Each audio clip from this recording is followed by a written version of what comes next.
Welcome into another edition of WRAL Triangle and Two. I'm Mark Bergin. He's Luis Fernandez. An absolutely loaded pod today. We will get to the news. Frank Reich fired his Panthers head coach. Luis, we're going to keep it in the triangle, though, to start right off the jump. We saw some history in Durham on Saturday. Who knew?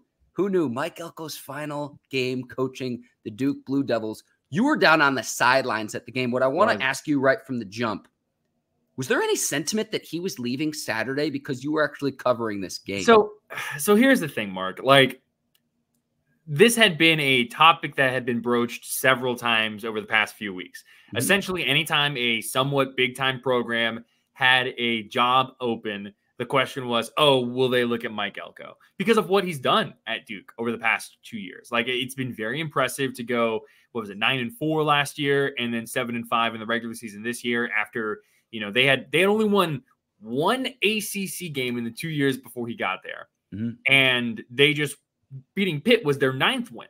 So he had done a very good job, and obviously that draws national attention. What he had been saying in all of his press conferences and things like that was Duke is my focus, Duke is my focus, Duke is my focus. I love, I want to be here, I love being here. And there were a couple of opportunities before A&M, Michigan State, Northwestern, those were kind of the big ones. And he had said, no, he's focusing on Duke. But the A&M one always felt like if he were going to leave, it was going to be for that job. Because he was the defensive coordinator there for so long. Listening to the post-game press conferences, being there, asking questions, watching senior day, all of that, there really was not, I don't think, any kind of overt kind of line that, yes, he is going to leave. Everything that he talked about was we're focusing on the future, excited for the foundation we're building. These seniors are going to be, so important. I don't know if we're going to have a more important senior class. It's going to take several years, blah, blah, blah. So not shocked, but a little surprised. I think that's fair because coming out of that game, it looked like Mark Stoops was heading to Texas A&M, and then the 11th hour, they back out to hiring the Kentucky coach. So to go from one SEC school to another, that falls through. And the sentiment on Twitter was like, you're going to fire Jimbo Fisher, a coach who has won a national championship, and pay, what is it, a $77 million buyout to hire Mark Stoops. Now, Mike Elko comes back into the mix, and it was just like, well, okay. I want to say one thing and take this outside of this current situation, Luis. Mm-hmm. For any fan out there watching, whenever any coach gets asked about another job, he's not in a position to speak truthfully. No. I just want to be as crystal clear as I can, and we'll see what Mike Elko says later today. We're recording this on Monday, November the 27th, when he speaks at his introductory news conference as the head coach of the Texas A&M Aggies. Yeah, and, whenever you ask it's one of those things where you have to ask coaches, right? We have to do it as journalists. We have to ask the question. Your name's being thrown around, all this stuff. But the answers don't really mean anything. You've seen that every year. You've seen it this year with Oregon State's head coach heading to Michigan State. It's just kind of the business of it all. I think what's sad, what kind of is the kind of gross underbelly of college athletics, especially college football. You see, like, in one of the best moments of the post-game press conferences after this Pitt win for Duke after senior day was Jalen Calhoun, a 5-year player at Duke, a wide receiver. He was just the fourth player in Duke history to get 3,000 receiving yards. After the game, he was asked, you gave Mike Elko a very big hug. There was an embrace after the game. What did that moment mean to you? What has all of this meant to you? And he was very he said, I love that man. Like, he completely changed my life. I know that we're going to be communicating, in the future for many, many, many, many years. Like, there was obvious emotion. He had to take a second and pause because you could see the emotion starting to come on his face. And then 24 hours, Elko is 24, 48 hours later, Elko is arriving on College Station at 3 a.m. You know, that's the, and I'm not trying to, pocket watch anyone, right? If you offered me, we don't know how much money Mike Elko is set to make yet at A&M. That those details have not been released. But I'm assuming based on what Jimbo Fisher's contract was, I'm assuming it's going to be, a lot of zeros. And that's my thing, right? Is if you were to offer me that kind of money, I'm sure I would do just about anything you wanted me to do. But it doesn't change the fact that it's a little gross. Well, here's the flip side of that, though, too, Lewis. Your litmus test is: can you go beat Texas A&M? Can you go beat Georgia right now with Kirby Smart's doing? LSU's not far behind with Brian Kelly, and then Texas is going to be out for blood because you skipped town on leaving the Big 12 a decade ago. Texas is coming into the SEC. So that's what Mike Elko is walking into. And I'll talk about Mike Elko and then say, hey, where's Duke go from here? Lewis, we cut our teeth in Knoxville, Tennessee, right? So when we were covering the post-Butch Jones era, he gets fired. 2017 starts out 4-6, doesn't have a win in the SEC, which is almost impossible with the recruits Tennessee could get. And then Tennessee was going to hire Greg Schiano, and that fell through in the 11th hour. And then it leads to Jeremy Pruitt. Different circumstances, I understand, but it reminds me a bit of that of, well, it looked like Stoops was going to be the guy, and now Elko's walking in a place where he has experience. But, I wish him all the success at Texas A&M, but that's going to be awfully tough when you're going to be measured by, can you go beat Nick Saban? Can you go beat Kirby Smart and the best of the best in the SEC? Yeah, and that's, I think it's a good hire by Texas A&M. Mike Elko, I think, is going to have a lot of success at Texas A&M.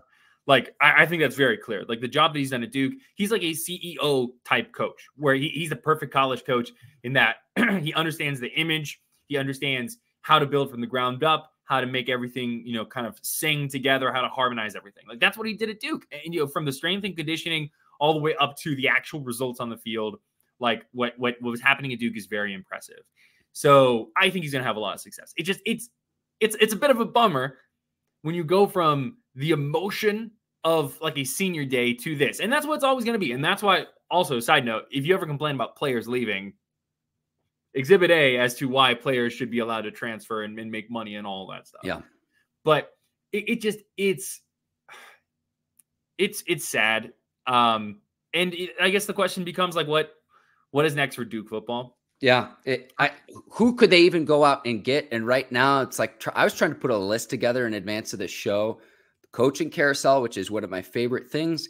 It's tough because at Duke, you want to kind of create what they have in basketball on a football level, but it's keeping up with the Joneses, not just in the ACC, but in all of college football, where you have other schools that just have more money, more resources, alumni base, and so forth. I liked what Elko was building. We'll see what he ends up making, but it's just I'm kind of bummed with this news, in all honesty, because coming off a 9-4 season, 7-5, he took over a team. This is no knock on David Cutcliffe's tenure because he was very successful. Elko took over a team that had lost 13 consecutive ACC games, and then in the same season leads his team to a 9-4 year and wins ACC Coach of the Year last year. I liked what he was building, and now Duke has to go back to the drawing board. Yeah, I mean, listen, we've got to be real, It's the difference between an A&M job and a Duke job. That's SEC. That's a team that has a lot of money to throw around, a lot of big boosters and things like that. You're in the middle of Texas, you're recruiting there. That is very clearly the better job on paper. But it's also just it's tough because what does Duke football want to be? What are their goals? I think maybe even looking internally and seeing if Kevin Johns would be promoted from OC to head coach. I think that could be something. But also, you have to look at who is Elko going to bring over to A&M, both coaching wise and transfer portal wise. You're in my brain. You're in my brain because the question I have is what happens with Riley Leonard, probably your best player. So and that's it. Yeah, and there are going to be really good plays. This will be the last thing I want to throw out there about this Duke thing is one thing that Elko said after the game was he was talking about how important the senior class was to what Duke football was doing, has done. And he said, this group of seniors, that have stuck it out the 2 years that I've been here, like, it's very rare that, he's like, in this day and age, players go everywhere. They leave. They don't stick together. This group has stuck together. Just the juxtaposition of that with leaving. I get it. Once again, if you offered me the bag, I would assuredly take it. But it's one of those things you have to reckon with in college football. It's gross. Yeah, I was sitting in front of a former Duke football player during the game. And he was saying, we were both talking where it's like, at that point on Saturday, it was like, oh, Elko's not going to go to A&M. And if he wins 8 games a year and takes this team to a bowl game, he'll be revered in Durham. And now he moves on. And what Riley Leonard does, a player that has some sort of NFL future, I don't know if it'll be for a few seasons, if he could be a backup, if he can establish into a prospect, he has an NFL future. Does he go now? Does he come back to Duke? Does he transfer with Elko? Does he transfer to another school? Keep your eye on that. Lewis, we need to keep this rolling, though. Yeah, let's go ahead and go from one program that we're like, oh, man, I don't know what their future is, to another kind of similar situation when you just look at what was a incredibly disappointing result for UNC and an incredibly just cathartic, beautiful moment for NC State. What were your initial thoughts on what's going on here, Mark? I know there's a specific kind of question you wanted to ask. Let me say this, and the question we'll have is, what's more likely, Mack Brown retiring from UNC or Dave Doeren leaving NC State for another school? If I have to answer this, I think both will be back in the triangle. If I had to answer, though, I'd say Dave Doeren getting poached, because Mack Brown at the age of 72 did some research. Miami's Howard Schnellenberger, he coached till he was 77. So I think there's some gas left in the tank with Mack Brown. We'll talk some about the game, Lewis, but here's where I'm going to land is you can be frustrated that the Tar Heels lose 4 of their last 6 games this season. Virginia put out the recipe of how to beat this UNC football team. Dominating time of possession. You say, well, the offense doesn't do its part. You're not lighting up the scoreboard with Drake Maye and Tez Walker and Amari and Hampton. NC State had the ball for more than 40 minutes on Saturday. So in 3 of the 4 Tar Heels losses, dominated in time of possession. Clemson had the ball for more than 38 minutes. Virginia had the ball for more than 37 minutes. If your defense is out on the field almost twice as long as your offense, you're not going to win the football game. So we can talk to Mack Brown and the offense not doing its part. The more serious conversation we need to have, I am not calling for Gene Chizik's job, but I am taking a long look, Lewis, on what was Swiss cheese defense last year and what was, again, Swiss cheese defense on the back half of the 2023 season. That's where we start this conversation. Yeah, so time of possession, I think, is a little bit of like a causation versus correlation type thing. I think it's part of the reason. I don't think it's like the whole reason. They just got beat up. UNC just got beat up. Like there's, if you isolate the NC State game, Mack Brown said they didn't practice in pads the week of. What are you doing? I understand there are injuries, but it's one of those games where you have to really, strap on your big boy pants and get ready to get in a rock fight. Like that's what these type of college football rivalries are. There's toxicity, there's animosity. The people on either side just do not like each other. And that's part of what makes college football really cool, is that you have those type of really close rivalries. I just think, I don't know. I look at what UNC, the UNC had a lot of questions it had to answer coming into this season as a football program, right? Their toughness was questioned. The defense was questioned. Their ability to finish games, not play down to their opponents, all those things. And in the first half of the season, they answered a lot of those questions. They were tougher. They battled in the trenches. The defense was better. They were able to finish off opponents. They didn't play down to competition, all this stuff. And then in the second half of the season, it just all fell apart. and they reverted back to what they had been. And, you know, you have to give NC State so much credit. Like the coaching job that Dave Doeren has done to Dave Doeren, Robert and I, Tony Gibson, what they have done to essentially make the most out of what's there on offense, to really just, it feels like take every ounce of talent out of those players, bring them together. And, you know, you have to have a common enemy. And if there's one thing I can tell you, it's that when NC State and UNC play each other in football, there's so much animosity from the NC State players towards UNC players. And if you do not match that kind of animosity, it's the kind of thing that's just going to get your butt kicked. Just straight up. Yeah, I mean, Brendan Armstrong, this is a bit of a hyperbole. He looked like Tim Tebow on Saturday night. And it's like basic defensive philosophy. You lose contain, you lose the game. A lot of plays where it's like, where's your backside pursuit to fill on a play where certain players over pursue, an offensive player cuts back, and there's just no one there. Yeah. And there's just no one there. So again, I go back to, okay, what's the recipe to beat UNC this year? 3 of the 4 losses dominated in time of possession. And I get that time of possession doesn't always tell the story of the game, but you ask any defensive player, hey, what's it like when you have a running back that can move the chains, sustain drives, and keep your offense in the field? You can chill on the sideline, get your oxygen, your Gatorade, get your legs back, and you can get to go back on the field. And the Tar Heels defense is stuck on the field for twice as long as the offense is out there. Now, the offense is part of that too.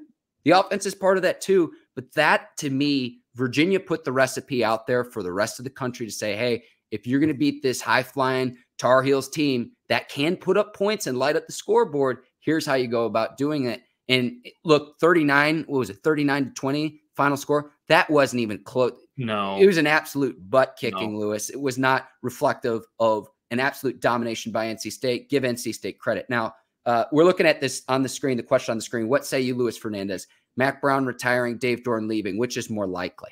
So I don't think Mack Brown's going to retire this season. Neither do I. You know, I think there are going to be changes. There need to be changes to the coaching staff. Interpret that how you will. But I don't think that, to me, Mack Brown is there until he doesn't want to be there.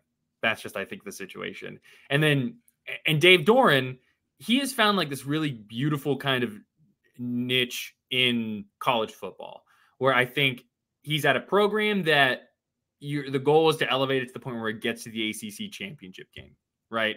But it's a fan base that is passionate, and it is a place where you can have consistent success. Like the fact that he's able to consistently get the 7, 8, 9 win total, I think that's huge. We really cannot emphasize enough. If NC State were to win its bowl game against whoever it might be, that's 10 wins. That's only happened once in NC State football history. That would be massive.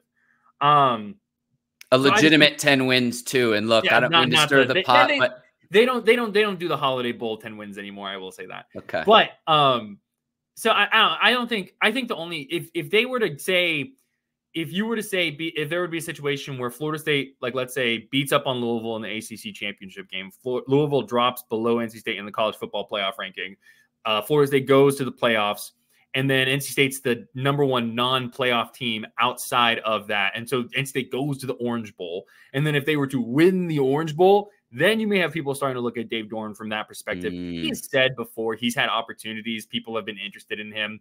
I don't know. I think Dave Doeren's kind of happy where he is, honestly. And I think that the program, the culture of NC State is Dave Doeren, like who he is, all of that kind of stuff. That, you know, hand in the dirt, grit, like all of that kind of, that's who NC State is. And they've had a lot of success with that. And, you know, now really the next thing for them is just to try and take that next step. So, we'll see if they can do it. We'll see if they can do it. And then this question's a push for me, Mark Bergin. Okay. I would probably say, I don't think either will happen, but more likely I'd say Doeren leaving. I saw some sentiment that where it's like, oh, Mack Brown might retire, or it's not his choice. He's under contract through 2028. So unless something substantial changes, like if the Texas A&M fans were concerned that Mark Stoops was the best that they could get and they're an elite program, if you either forced Mack Brown out or he retired, you know, however he would leave, who are you getting? Who are you bringing in? So it's the same thing that's going on with Duke, where you're like, okay, what's this program? Is it a stepping stone? Is it the main one? There's a lot there. Can I ask you one more thing with North Carolina? Sure. Drake Maye, Tez Walker, do they play in the bowl games? What would you advise them to do? Because I'm Drake, go ahead. So I think Drake, if I were advising Drake, I would say don't play in the bowl game. Me too. He kind of hurt his ankle there at the end of the game. Like he's probably going to be a top 3 pick. I would not play in the bowl game if I were him. For Tez Walker, I don't know if Tez Walker is going to leave. Like he's got one more year of eligibility. I don't know if he's high enough on like. I think Tez Walker's situation will be something to watch. Okay. But yeah. You think he could be back in Chapel Hill? Maybe. I think it's a possibility. Transitioning here from college to pros, breaking news today, Lewis, our final topic of the show. The Panthers fire head coach Frank Reich after a terrible start, only 1 win in Bryce Young's rookie season. I think the question is what happens next for the Panthers? So is GM Scott Fitterer next after the end of the season? Panthers had the lowest winning percentage since David Tepper took over in 2019. And the guy I would try to go out and get, Lions offensive coordinator Ben Johnson, to try to get Bryce Young right in year 2. So that's how I would approach this. But what did you make of the news today, hearing that the Panthers had fired Frank Reich? I mean, like, what are the Panthers doing? Like, what is the state of the franchise? I don't like you. I agree. Ben Johnson would be a great hire, but why would Ben Johnson want to go to Carolina right now? You know, like, wow. I mean, like seriously, it's like a matter of like the best coaches, the best offensive minds, because assuming you want to hire someone who's an offensive mind, that's what you already tried to do supposedly with Frank Reich. Like, I'm sure there are going to be a lot of situations that are going to be better than Carolina's. So unless David Tepper is just throwing the bag at them. Plus, you look at the fact that David Tepper has fired 3 coaches already. 2 midseason and back-to-back seasons as well last year with Matt Rule. This is not the Premier League. Like, you don't just fire coaches all the time. I mean, like, should Frank Reich have been coaching once we were like 11 games in? No, I think it was pretty clear that it just wasn't going to work. Like, they were bad. I think it was really telling when he took back the play calling responsibilities, and it was like, oh boy. I don't want to like pile on to Carolina Panthers fans, and we have plenty of coverage on Panthers Playbook and 99 The Fan and all that stuff. But like, it's dark times in Charlotte at this point. I think you have to evaluate what you do with the GM. You ride it out this season, and whoever you bring in, you need to get right, because you have to hit home on Bryce Young. You've got Caleb Williams, Drake Maye, going to be top picks. You traded what would have been that pick this year, and you don't want to have to restart this process all over again. We focus on young rookie quarterback struggling. We talk about it a lot and comparing him to the great season CJ Stroud is having. And now maybe you can even say that Tommy DeVito is having a better season than Bryce Young. But it's more so about coaching and the personnel you surround them with, and coaching and development. And if it's not Frank Reich, you have to get this right to salvage Bryce Young. That's my point, Lewis. Oh, and that's I think that's the key, is you don't want to be the franchise that ruined Bryce Young's career. And I'm not saying Bryce Young has been perfect, but like, I don't know how many quarterbacks, young quarterbacks especially, would thrive in the system right now. And I'm with you there. Roster doesn't look good. I still go back to, how did you look at this wide receiver and core and say, yep, that's good? You know who was on the board when they picked Jonathan Mingo? Lay it on me. Tank Dell. I'm not trying to say like, hey, look at the Houston Texans, how much better they are than the Carolina Panthers. Well, I'm like, oh, what are you doing? Like, it is a dark time, and I don't know what the heck. Like, David Tepper, man, like, he's being. We see it with new owners in sports a lot, where they're multi-billionaires. They've had success in business. I'm going to do it differently than predecessors have in the sports that I have, and they're going to do it different. And you're getting the reality of, you try to put a patch and a Band-Aid on what is a deep, deep flesh wound, And just what I'm trying to figure out is what the Panthers need to do to start rowing in the right direction. I don't know. And I don't know. I don't know. I think that's a great place to wrap, because if we don't know, it's like, well, how people are listening. The last thing I want to say on David Tepper is that there is this notion that if you are a genius in one field, that genius carries over into other fields. And it is such a logical fallacy. And it frustrates me to no end. And I do not like when owners are like that, because that's what ends up happening here. You hire football people that know football to do football things. That's the last thing I'm going to say. Lewis, that's an absolutely great place to wrap. I think this was our best episode yet of Triangle and Two. Go leave us a 5-star review, Apple and Stitcher. If you're on YouTube, tap the subscribe button on the 99.9 The Fan YouTube page. A lot coming from WRAL Sports. A lot of news out there. I want to thank the listeners and viewers for watching. Anything else I'm missing here, Lewis? What a day, man. What a day. For Lewis Fernandez, I'm Mark Bergin. Thank you for watching WRAL Triangle and Two. We'll see you next time. Until then, take care, and so long, everybody.